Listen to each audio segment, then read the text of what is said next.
Es difícil encarar el tema sobre todo después del despliegue de la figura de Tocco que hizo Noni, que es bastante completa, ¿no? O sea, por la multifacético que era el mismo gringo, ¿no? O sea, él era capaz de llevar adelante muchas actividades al mismo tiempo. Él tenía una capacidad deslumbrante en lo que hace a organizar y desarrollar tareas. Yo lo conozco en la cárcel, personalmente, ya previamente obviamente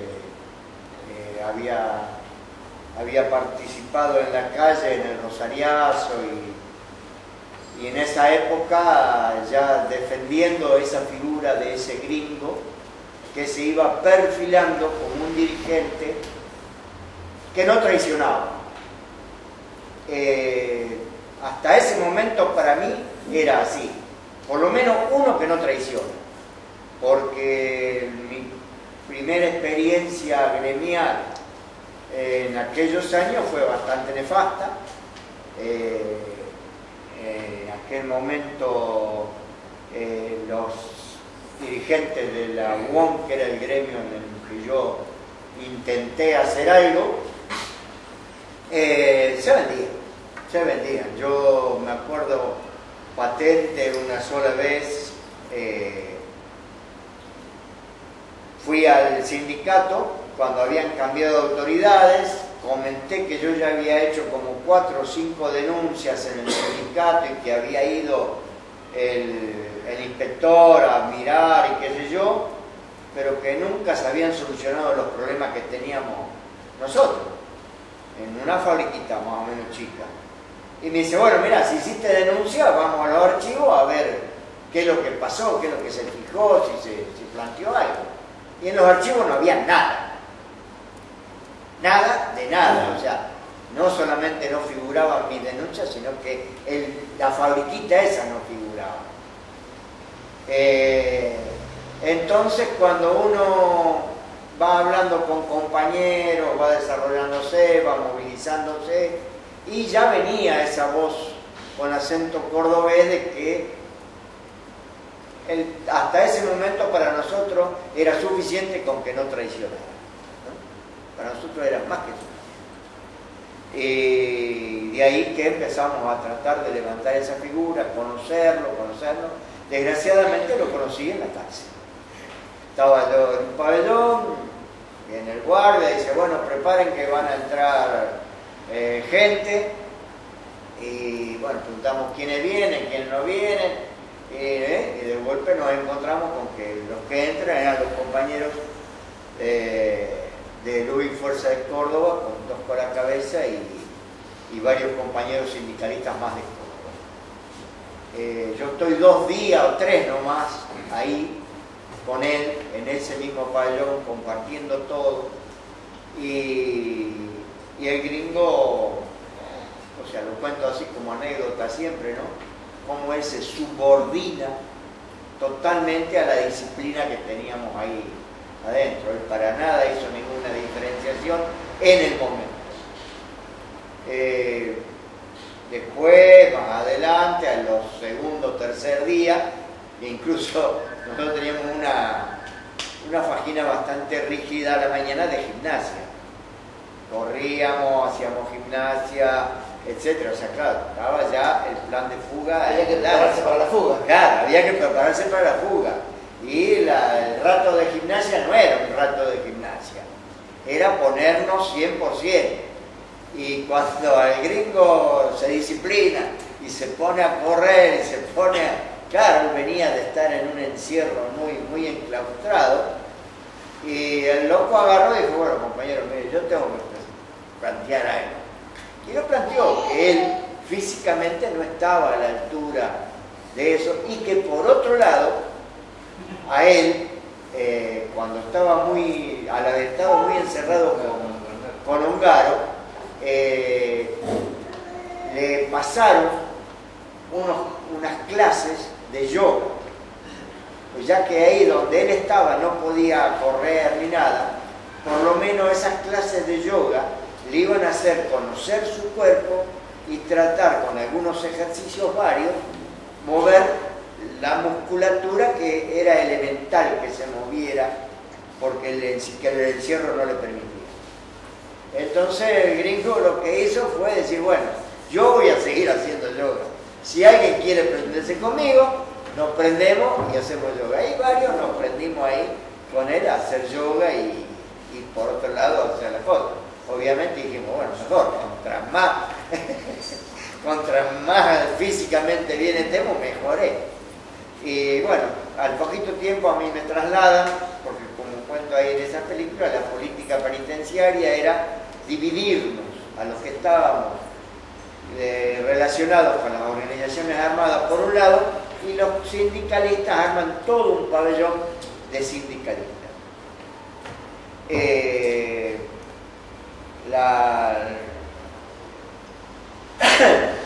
La actitud del gringo en la cárcel fue la misma que afuera, fue la misma que en toda su vida.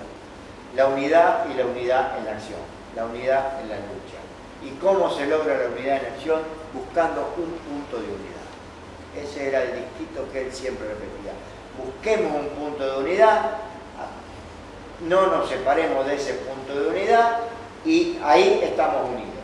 Después, obviamente, fuera de ese punto de unidad, todos vamos a hacer la actividad que nos más o menos corresponda sin dañar ese punto de unidad. El compromiso es defender el punto de unidad. En determinado momento fue una cosa, en determinado momento fue otra. El ejemplo que yo cuento dentro de la cárcel fue la fuga. La fuga era el punto de unidad. Nosotros con los peronistas y con todo demás podíamos agarrarnos de los pelos discutiendo, debatiendo, pero el punto de unidad se defendía a 100%, era el punto de unidad, era lo que nos unía y era lo que también nos iba a hacer ver la libertad, ¿no? O sea que era doblemente importante defender la unidad. Y eso para mí fue un ejemplo para toda la vida, ¿no? O sea, siempre tratar desde la óptica de los intereses que yo quiero defender, cuál es el punto de unidad que me puede favorecer lograr una unidad con determinados sectores. Porque si no es muy difícil, y ahora más que nada, ¿no? En aquel momento era difícil, correcto lo que vos decías, Noni, que era una serie de sectas, sectitas y sectas grandes y organizaciones, pero teníamos una clase movilizada, teníamos una gran actividad política, sindical, militar, de todo. Y era difícil por el gran debate que había. Y ahora es difícil por la falta de actividad, de movilización, etc. ¿A dónde voy? Voy a que siempre es difícil. Siempre es difícil. Lo que queremos hacer nosotros es nada más y nada menos que cambiarle la vida al mundo. ¿Cómo va a ser fácil? ¿Cómo va a ser fácil? Le queremos cambiar la mente al mundo. Queremos que cambien las relaciones de producción. Queremos que se termine con la propiedad privada de los medios de producción. Nada más y nada menos. Eso implica romperle la cabeza a todo el mundo. Romperle la cabeza en el sentido figurado, ¿no? Cambiar totalmente la óptica. Entonces siempre obrar en lo que nosotros estamos metidos es difícil. Y obviamente vamos a cometer macanas. Y bueno, las macanas se saldarán en la mejor forma que podamos y con la mayor audacia continuar con la lucha que nos queda por delante, ¿no?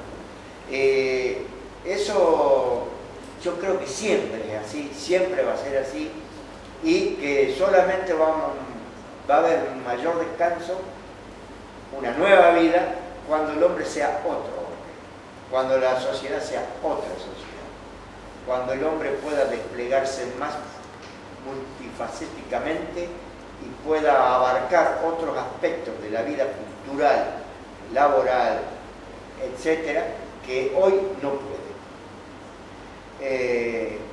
En ese sentido, el gringo siempre nos metió en la cabeza de que el estudio era, y él era incesante, estudioso y estudiar y de inculcarle a los compañeros que estudien, y que la cosa no es fácil, decía él. Él siempre, si nosotros no avanzamos, si nosotros no nos organizamos, si no concientizamos, nunca vamos a poder avanzar, decía el gringo, porque era eso lo que le permitía a él, en la medida que él veía que se lograba más organización, que se lograba más conciencia en los compañeros, que se ganaba más en conocimiento, es ahí donde él más podía profundizar los planteos a la dictadura, a los patrones, etc. La experiencia de la cárcel, la experiencia del 22 de agosto, fue algo que también a mí me dejó muy fijo. Ahí, y la quiero contar, ya que él no ni la mencionó, si alguno no la conoce, y si la conoce, tráesela. Les conté que se había armado un pabellón de sindicalistas puros, y yo ahí cuento de que cuando fueron a plantearle al gringo que estaba la fuga, que la viabilidad de la fuga, en ese momento a mí me informan de que el gringo dijo que no se iba, por las razones que ahí explico, que él iba a ser más útil a su gremio, a su clase, no en otro país y en la clandestinidad, como planteábamos. Nosotros planteábamos irnos a Chile, Cuba, y después ver cómo podíamos venir. Él decía, todo eso como dirigente gremial me va a imposibilitar mucho, así que mi actitud es quedarme en la cárcel y confiar que la lucha del pueblo me va a liberar. Ese era lo que a mí me dijeron en ese momento. Hubo un compañero, el compañero Gorriarán, que en una declaración él dice que para nada fue así, que lo único que dijo el gringo cuando le dicen de la fuga, él agarró y dijo, ¿y yo qué tengo que hacer? Y en parte le creo al Gorriarán, ¿no? Porque, o sea, no se contrapone una cosa con otra. Ese ¿y yo qué tengo que hacer? Es bastante propio de él. Así que por eso en parte le creo de que haya dicho eso. Y que, bueno, después la explicación de que por qué no fugarse él y qué sé yo, un poco fue elaborada posteriormente. Así que yo no quiero ni defender una postura ni la otra. Cuento lo que en ese momento se divulgó y se dijo. Y la actitud del gringo fue esa, cuando dijo lo que sabíamos que le habían pedido al gringo era que controlara ese pabellón, que no se desmadre, porque era un pabellón de muchos compañeros con poca decisión política, eran algunos meramente gremialistas y hasta ahí nomás, estaban adentro del gremio y se lo llevaron a Rauso. O sea, ¿no? O sea, entonces tratar de calmar y controlar el pabellón. Lo logra totalmente, y bueno, la fuga pasa lo que ya todos saben, llega el 22 de agosto, teníamos nosotros escondido una radio en el momento de la negociación y que yo logramos esconder bastantes cosas. Entre otras cosas, escondimos una radio. Mientras las pilas duraran, esa radio nos iba a decir qué pasaba afuera, porque no teníamos a nadie. No había abogado, no había visita, nada. Y bueno, y esa radio nos dijo de que había habido un intento de fuga y que habían asesinado a los compañeros. Bueno, nosotros inmediatamente nos dimos cuenta de que era un asesinato, o sea, nosotros sabíamos que era una fuga y no iban a intentar una fuga en bola como estaba. perdón de la palabra, ¿no? Así que, bueno, ahí en ese momento empezamos, nos enloquecemos todos. Realmente la cárcel es un solo griterío, un solo golpear jarros contra las rejas, patear puertas, gritar, prometer 5 por 1 no va a quedar ninguno, y cualquier cantidad de cosas enloquecidas que gritábamos y decíamos, y que extrañábamos a nuestros compañeros que hasta ayer habían estado ahí con nosotros, que nosotros creíamos que se habían ido en libertad y no, que estaban muertos. Y bueno, nos sacamos la histeria. Y una vez que desplegamos la histeria y que nos dolían los puños, los brazos y las piernas de tanto golpear contra los muros, yo me vi sentado, siempre cuento así porque así fue, me vi sentado en mi cama pensando en los compañeros que hasta ayer estaban ahí al lado mío, jodiendo, charlando, soñando nuestros sueños de libertad, nuestro sueño de estar afuera, nuestra alegría de poder volver a vivir con nuestro... Por ejemplo, yo con mi mujer cuando caí tenía 2 meses de casada. Y bueno, cuando se dio la perspectiva que en una de esas nos fugamos, ya ahí empecé a soñar con un hijo. Y yo qué sé, entonces lo agarré a los compañeros que tenían hijos y les pregunté, loco, ¿cómo es esto de militar, tener un hijo? El gordo Tochi me dijo, loco, lo arreglamos como podemos. Y sí, y se arreglaban como podían y vivían haciendo la revolución. Eso fue lo que me dijo. Y después le pregunté al Indio Bonet y el Indio Bonet me dijo, mira, yo qué sé, yo no sé en dónde lo leí, de que el revolucionario ve la cara de sus hijos en todos los otros pibes. La verdad que me pareció una frase espectacular. Pero esa frase la conocí más a fondo cuando tuve un hijo. Cuando tuve un hijo y me vi en la encrucijada de volver a salir a la militancia, a la calle, al combate, y que iba a peligrar que volviera a verlo a mi hijo. Iba a peligrar de que mi hijo se quedara sin padre. Y ese riesgo fue que cobró cuerpo aquello que me dijo, bueno, si la cara de mi hijo también está en los otros pibes, ¿cómo voy a optar?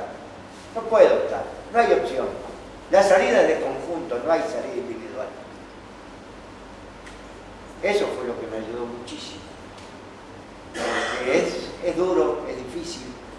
¿Por qué? Porque en momentos como este, como hoy que estamos viviendo, hablar de una salida de conjunto, te dicen, anda cagá, ¿qué? Si este piensa así, el otro para allá, este está con Kirchner, el otro está con Moyano, el otro está... Y busquemos el punto de unión, compañeros. Volvamos a las raíces, busquemos el punto de unión, busquemos a ver en qué nos podemos consolidar, volvemos a unir, volvemos a organizar, volvemos a concientizar, y todo eso me lo enseñó este gringo que ese día, cuando yo estaba ahí metido en mi cama, ya sin fuerza, y creo que toda la cárcel estaba en lo mismo, porque se fue hundiendo la cárcel en un silencio que no se escuchaba nada, a tal punto que hasta los guardias respetaron ese silencio y ni una llave se escuchaba. Y he sabido que en las cárceles, cuando hay ese silencio, es muy notorio el ruido de llaves. No, ahí no se escuchaba nada. Lo único que de golpe se escuchó fue, compañeros, ¡hey! Salgan, vengan, no se caigan, compañeros, porque si ustedes se caen, ellos sí están muertos. Pero la lucha continúa, la lucha es larga, no termina acá. Va a haber muchas vidas de por medio que van a caer y vamos a tener que levantar la bandera de nuestros compañeros y seguir adelante. Y así fue. gringo nos fue sacando, yo me fui arrimando a la reja. Volvimos a pararnos, volvimos a levantar la cabeza, y cuando el gringo terminó de cagarnos a pedo, a demostrarnos que era el que había tenido la voz de los silbos, fue por primera vez que nombramos los nombres de los 19 compañeros y gritamos presente hasta la victoria siempre. Eso fue muy emotivo para mí, y por la emotividad también va cobrando cuerpo dentro mío, ¿no?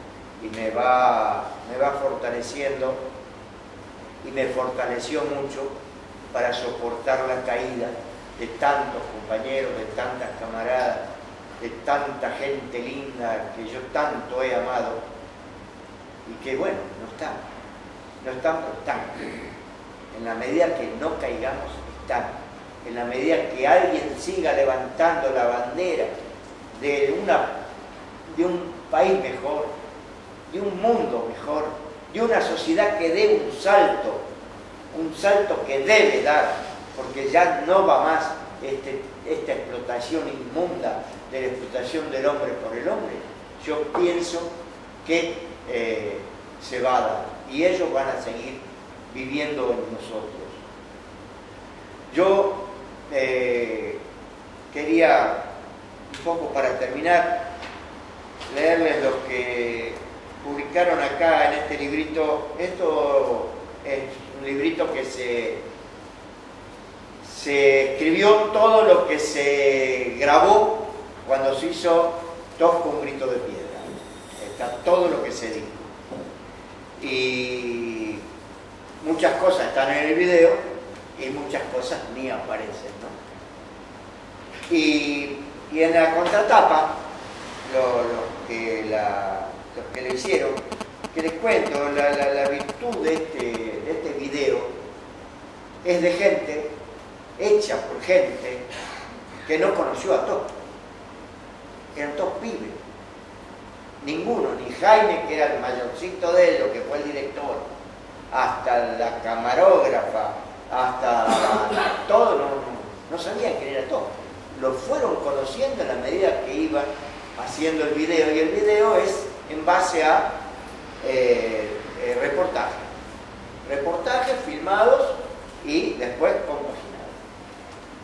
Y la contratapa esta la escribe Pablo Pozzi, que es un poco el que colaboró desde el punto de vista de historiador a los chicos que hicieron el video. Y Pozzi escribe que hombres y mujeres como Agustín Tosco están lejos de ser los últimos guevaristas. Tosco y los revolucionarios del 60 sembraron la semilla de los revolucionarios futuros y, en ese sentido, fueron los primeros. No eran los mejores, ni tampoco los peores. No fueron estudiantes enajenados ni violentos trasnochados. Fueron hijos del pueblo argentino, estudiantes, empleados, obreros, gente de campo, amas de casa. Los hubo jóvenes y también viejos, de izquierda y peronistas.